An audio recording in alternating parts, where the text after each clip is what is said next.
अगर आप भी सोचते हो कि एफडी फिक्स्ड डिपॉजिट ही सबसे सेफ और गारंटीड इन्वेस्टमेंट ऑप्शन है, तो आप थोड़ा गलत सोच रहे हो, क्योंकि आज मैं आपको बताने वाला हूं पोस्ट ऑफिस की एक ऐसी स्कीम जिसमें है एफडी से ज़्यादा रिटर्न्स, कोई मार्केट रिस्क नहीं है, सरकार की पूरी गारंटी है और इसमें इन्वेस्टमेंट करके आप टैक्स सेविंग भी कर सकेंगे।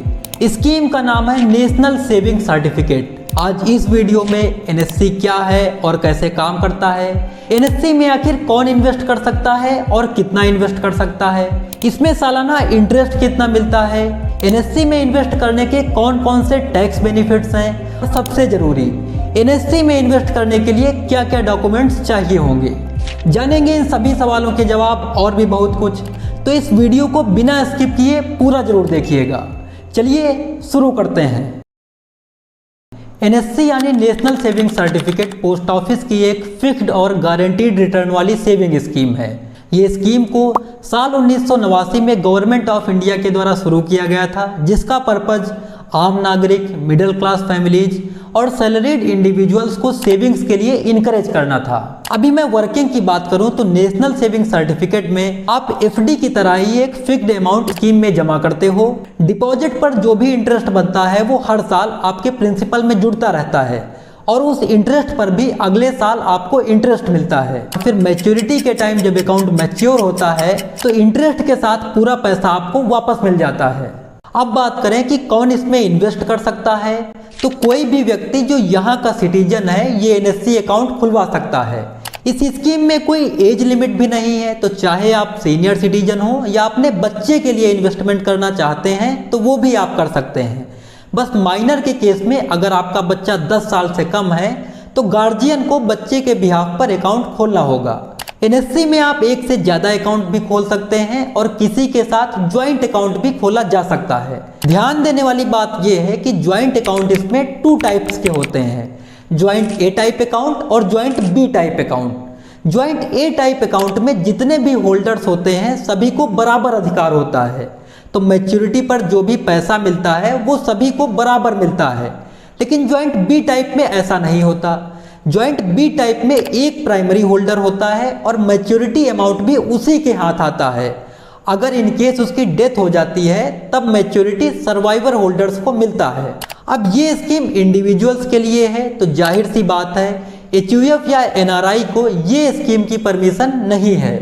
अभी अगर इन्वेस्टमेंट लिमिट्स की बात करूं तो एनएससी में जो मिनिमम डिपॉजिट लिमिट है वो 1000 रुपये है। उसके बाद आप 100 रुपये के मल्टीपल में कितना भी अमाउंट इन्वेस्ट कर सकते हैं, जैसे 500, 600, 1000 और 10,000 और ऐसे आगे। एनएससी में मैक्सिमम इन्वेस्टमेंट पर कोई लिमिट नहीं है, तो जितना आप चाहें इन्वेस्ट कर सकते हैं। लेकिन एक चीज का ध्यान रखिएगा, टैक्स डिडक्शन का बेनिफिट आपको सिर्फ 1.5 लाख तक ही मिलेगा।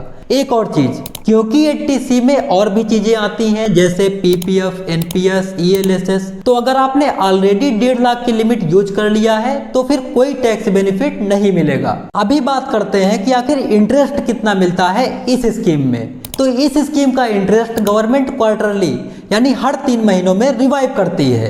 अभी के हिसाब से ये स्कीम 7.7% का इंटरेस्ट दे रही है, जो इसके पहले 7% था। यूजुअली आप ये मान सकते हो कि जो ज्यादातर प्राइवेट पब्लिक सेक्टर बैंक्स का एफडी का रेट होता है उससे लगभग 1-1.5% ज्यादा इंटरेस्ट आपको इस स्कीम से मिलता है। जैसे अभी एसबीआई अपनी 5 साल की एफडी पर लगभग 6.05% का इंटरेस्ट दे रही है, तो ये स्कीम 7.7% उससे 1.65% ज्यादा इंटरेस्ट दे रही है। हाँ, कुछ स्मॉल फाइनेंस बैंक आपको इस स्कीम से ज्यादा 8% तक इंटरेस्ट भी ऑफर करते हैं, लेकिन उनमें सेफ्टी थोड़ी कम हो जाती है। ज्यादा मत सोचो, मुझे पता है बैंक में 5 लाख तक की एफडी पर इंश्योरेंस मिलता है, ठीक है, लेकिन अगर आप 5 लाख से ज्यादा इन्वेस्ट करते हो तो एक्स्ट्रा पैसे पर रिस्क आ जाता है। अभी इस स्कीम की मैच्योरिटी की बात करूं तो नेशनल सेविंग सर्टिफिकेट की मैच्योरिटी 5 साल की होती है, जिसके बाद जो भी पैसा आपने इन्वेस्ट किया होगा वो प्रिंसिपल विद इंटरेस्ट आपको वापस मिल जाता है। आप चाहें तो वही पैसा नई एनएससी में डाल करके अपना इन्वेस्टमेंट कंटिन्यू भी रख सकते हैं। अब जब मैच्योरिटी की बात हो रही है तो एक सवाल आपके मन में जरूर आ रहा होगा, क्या इस स्कीम में मैच्योरिटी से पहले प्री मैच्योर क्लोजर कर सकते हैं?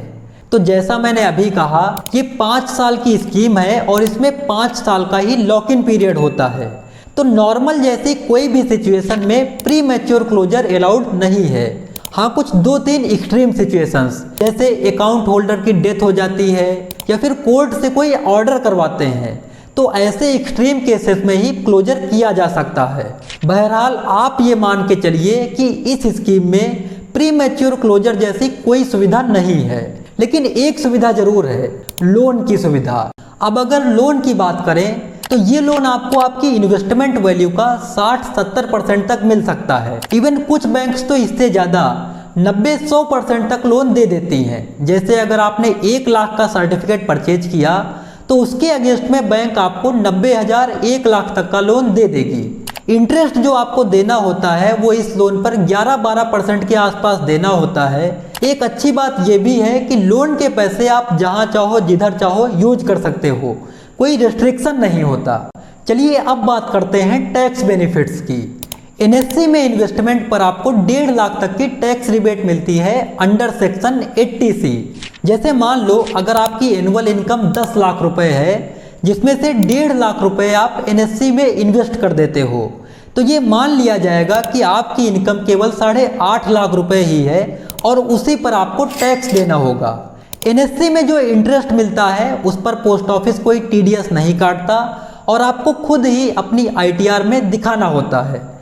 और अच्छी बात यह है कि पहले 4 सालों का इंटरेस्ट एनएससी में री इन्वेस्ट हो जाता है, आपको कैश में नहीं मिलता, इसीलिए उसको भी आप टैक्स सेविंग के लिए सेक्शन 80C में क्लेम कर सकते हैं। सिर्फ 5वें साल का इंटरेस्ट आपको हाथ में मिलता है, जिस पर आपको टैक्स देना पड़ेगा।